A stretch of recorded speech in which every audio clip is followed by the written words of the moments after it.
Hi, my name is Alejandra Alvarado, and this is the video portion of the professional dispositions assignment for this week.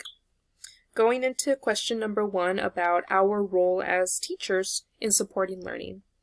Everything that is listed in that first question is part of our job. Our main focus, other than keeping our students safe, is to make sure that the time that they spend in our classrooms is well spent, to make sure that they are actually learning. So that means that we have to uphold professional expectations. We have to go into our classrooms prepared with lesson plans, assignments, methods of implementing those assignments, and we have to make sure that we are ready to change anything up. So if we notice that our students aren't learning with our methods, we need to be ready to change something, and it's important for us to be able to realize when we need to do that. It's also important to be able to work collaboratively. If going back to our methods maybe not working for students, once we realize that, and if we have run out of options, or even before we run out of options, it's important to reach out to other educators, administrators, experts, because they will be able to help us. The end game is to help our students learn. So we have to use every resource we have in order to make that happen for our students. Question number 2, it asks about the dispositions a little bit more specifically. The dispositions that I think I am strongest at is professional conduct and reflection. I've mentioned in the discussions, in previous discussions in this course, that I am teaching adult education. This is my second semester teaching. So I'm fairly new, which means that I have had to do a lot of self-reflection about the methods that I use. And it's been a lot of trial and error.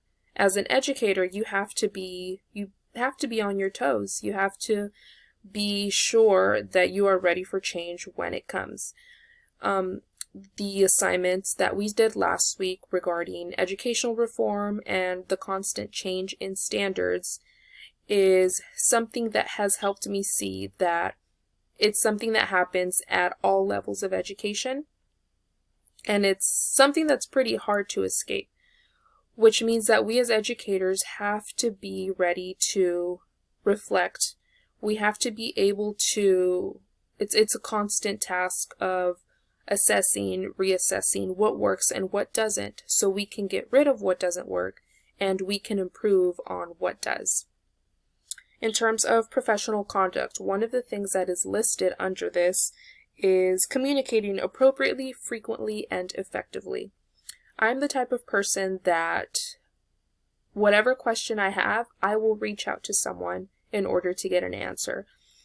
As a new teacher, someone who will go into her classroom after this program, I know that I will be able to reach out to other professors, other teachers who have been in their place long enough to where they have some wisdom that they can give to me. So that is definitely one of the things that is part of a professional conduct, is being able to work with your colleagues in order to make sure that you serve your students the best that you can.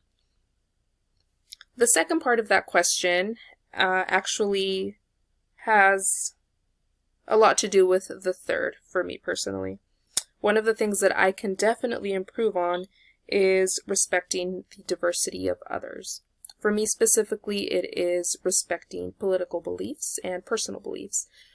I am a person who fights very strongly for the things that she believes in, and it has been something that I have been working on since I started teaching.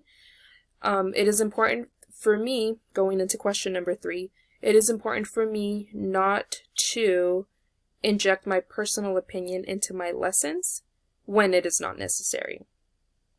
That being said, if I do choose to inject my personal opinions into the lesson, I need to make sure that I present it in a way that it doesn't seem biased. A lesson with biased information is unfair to students. It doesn't give them the full picture. It doesn't give them all the information. And it is teaching them how we think and it makes it seem like we are trying to make them think the way that we think, which is something that we want to avoid. We as educators have to present our lessons unbiased because we are there to teach students not what to think, but how to think. We want them to be critical thinkers, so the best way that we can do that is when we present our material, give them all the information so that they can decide for themselves, and that way they can get the skills that they need to do that for the rest of their lives. That's the end of this video. Thank you.